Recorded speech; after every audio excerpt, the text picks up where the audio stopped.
Hello students, let's see the question. So the question is, which of the following xylem elements lack lignified cell walls? पूछा गया है कि इनमें से कौन सा xylem का एलिमेंट है जिसमें lignified cell wall जो है वो क्या है, एब्सेंट है।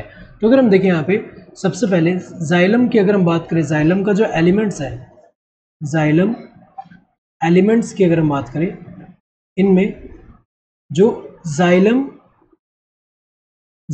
फाइबर्स जो है, ये फाइबर्स है, मतलब किससे बने होंगे, एक तरह की क्या है, स्क्लेरेंकाइमा, स्क्लेरेंकाइमेटस सेल से, स्क्लेरेंकाइमेटस सेल से बने हुए। और स्क्लेरेंकाइमेटस सेल्स में अगर हम देखिए, जो ये फाइबर्स जो है ये ऐसे इलोंगेटेड है, और यहाँ पे अगर हम देखिए सेल का एंड कैसा है, पॉइंटेड है यहाँ पे, और यहाँ पे जो है इनका वॉल जो है कैसा होता है, लिग्निफाइड होता है, लिग्निन का डिपोजिशन है, लिग्निफाइड सेल वॉल है यहाँ पे, सेल वॉल, और यहाँ प्रोटोप्लाज्म डिवॉइड है।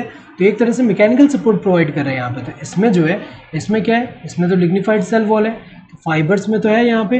देन इसके अलावा अगर हम देखें तो जो ट्रैकिड्स है, जो ट्रैकिड्स है, ट्रैकिड्स हमें पता है कि इनमें भी क्या होगा, ये कैसे होता है, ऐसे इलोंगेटेड ट्यूब लाइक जो स्ट्रक्चर है यहाँ पे। तो ये जो होते हैं इनके अंदर भी क्या होगा, इनके अंदर भी अगर हम देखें, इनका जो सेल वॉल है, इनका सेल वॉल भी कैसा है, लिग्निफाइड है, लिग्निफाइड सेल वॉल, जिसमें क्या है, लिग्निन का डिपोजिशन है। तो अगर हम देखें यहाँ पे, तो ये जो है ये भी क्या है, और इसके अंदर भी क्या है, प्रोटोप्लाज्म यहाँ डिवॉइड है, तो ये भी क्या है, एक तरह से यहाँ पे अगर हम देखें, यहाँ पे लिग्निन का डिपोजिशन इसमें तो देखने को मिल रहा है। ऐसे ही अगर हम देखें, जो वेजल है, वेजल्स, वेजल्स हमें पता है कि मल्टी सेलुलर स्ट्रक्चर है, और इनमें भी अगर हम देखें सेल वॉल जो होगा उसमें जो है किसका डिपोजिशन होगा, इनका थिक वॉल है।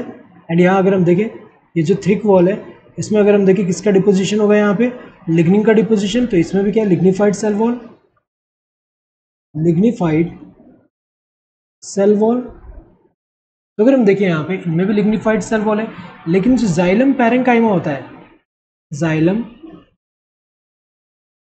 पैरेंकाइमा, इसकी अगर हम बात करें तो जाइलम पैरेंकाइमा में हमें पता है कि इनका जो सेल वॉल कैसा है, थिन है, और किससे बना होगा, सेल्यूलोज से बना होगा। तो अगर हम देखें यहाँ पे, इनका जो सेल वॉल है, सेल वॉल कैसा होगा, थिन होगा, सेल्यूलोजिक है, सेल्यूलोज से बना हुआ है। और ये किस में हेल्प करते हैं, हमें पता है कि स्टोर करते हैं food materials in the form of starch और फैट, और अदर सब्सटेंस भी स्टोर कर सकते हैं, जैसे कि टैनिन हुआ। तो अगर हम देखें यहाँ पे, इनमें से कौन सा जिसमें लिग्निफाइड सेल वॉल नहीं है, इसमें नहीं है, तो ये तो करेक्ट है। जाइलम फाइबर्स में तो है, ये तो इनकरेक्ट हुआ। देन वेजल्स में भी है, तो ये भी इनकरेक्ट हुआ। बोथ ए एंड बी तो होगा नहीं, क्योंकि बी वाले में तो है, इसमें नहीं है, ये पूछा है। तो correct answer this first one, that is xylem parenchyma. Hope you understood the question. Thank you and all the best.